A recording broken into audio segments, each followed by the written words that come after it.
we're not that far removed from the national championship run in Ann Arbor from a few seasons ago. You fast forward to 2025, and the Wolverines are looking to turn the page. It starts with a reset at quarterback as the team turns to one of the most expensive arms in football in Bryce Underwood. Head coach Jerome Moore also going to have to manage a two-game self-imposed bans. Wow, let's get to some questions with our experts here as we have some big questions coming out of the Big Ten. Media Days wrapping up, and we've got our crew of Josh Pate, Bud Elliott, and Bryant B-Mac McFadden with us out in Vegas as we continue to ask those questions at Big Ten Media Days. Guys, I want to start the conversation with Michigan. They had more losses last year than they had all of the previous 3 seasons. The saving grace was, of course, beating Ohio State and picking up the bowl win against Alabama. But, Bud, when you think about the quarterback concerns, the wide receiver concerns, what questions are you hoping to get answered at the Big House? Yeah, Haley, I think with Michigan, it's really not if, but when Bryce Underwood takes over. This is a kid who's a ridiculous talent. I'm not saying he's Cam Newton, but stylistically, he's probably the closest thing that we have seen to a Cam Newton-type player. So is he going to be ready to help Michigan dominate when they play Oklahoma, or is it going to be more of like kind of a growing period for him? Receivers that you mentioned, certainly, like who's he throwing to? That's a huge question. Not a lot of receiver talent on this team, but he's kind of a rare freshman. I do think there's some chance he could be really good from day one. Well, for me, I'm looking at the entire body with the Wolverines. Can they take advantage of the easiest strength of schedule among Big Ten teams this season? When you look at Michigan's schedule, they will only face one team that won 8+ games a year ago, and that's Ohio State. Yes, they travel early in the year to Oklahoma, but it was a horrible year for the Sooners a year ago. They went 6-7. So you have to look at the talent, of course, the defense, and you talked about Underwood. If you're a freshman quarterback that's getting ready to become a starter, this is the schedule you want, in my opinion. So can they take advantage of this, quote-unquote, the easiest strength of schedule among Big Ten teams? Look, I don't want to paint with a negative brush here, but hey, here it comes. Mention it. I mean, you mentioned there's a self-imposed 2-game suspension. Well, that's not the end of this story. We do also know there is a pending NCAA investigation that reportedly is in its final stages. We're waiting on sanctions to be handed down. There's a lot of controversy and there's a lot of discussion out there about how serious and how weighty those could be. I've got my own opinions, but I'm not on the committee. So let's say that the external factors do become a mainstream story here. Let's say current coaches on that staff are impacted. What kind of external factors play into what happens on the field this year? Like, how much does that impact the operation?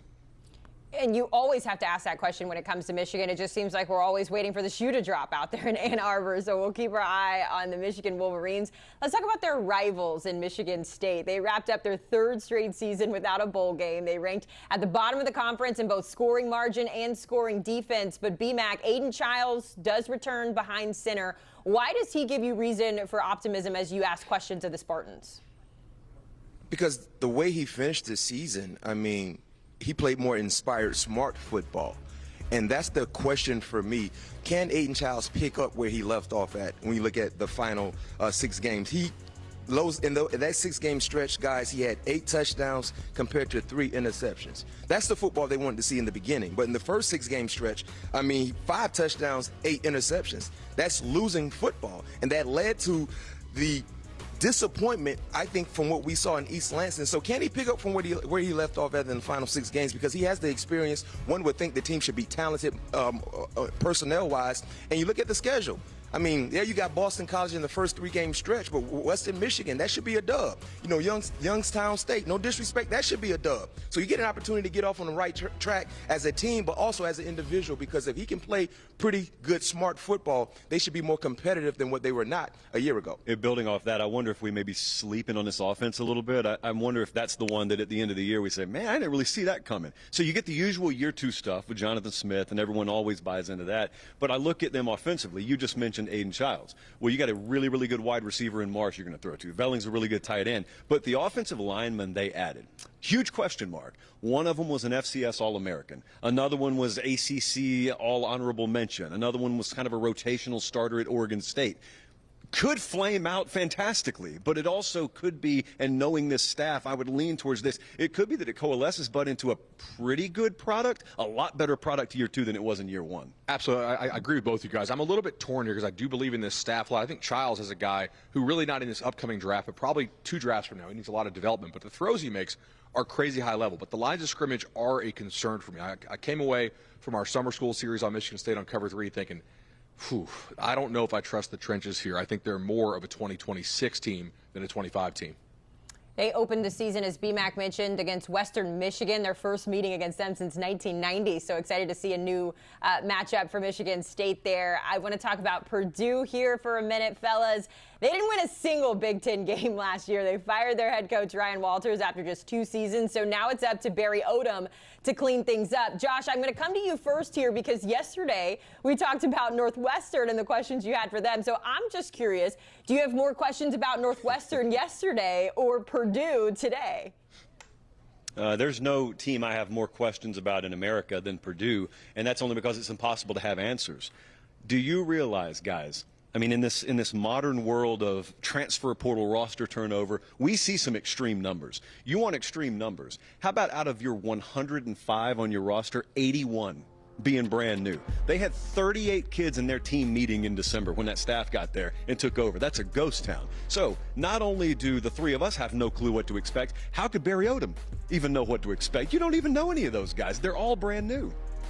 Completely. I think Barry Odom's team will play hard. I do have a question, like, how much is Purdue spending on football, right? That's a program that it's very hard to compete in football. We know they care an awful lot about basketball. It was 81 new players. How much do they spend to get them? How good are those guys really? Barry Odom's teams are typically really good, but if you're Purdue, do you want to dump a bunch of money into football, or do you want to try to spend it in a sport that you can actually compete in, like basketball? Well, for me, I agree with both of you guys. I think the burning question, will they win a conference game this year, right? I understand you got the elites of the elite in the Big Ten, but when you look at some opportunities like Northwestern, of course, we talked about Northwestern yesterday. There's a lot of questions with Northwestern. Is that a game that Purdue could win? And more importantly, who's going to be the favorite? Yeah, man. Yes. I think Northwestern's favorite. What about Rutgers at home? They could clip Rutgers, maybe.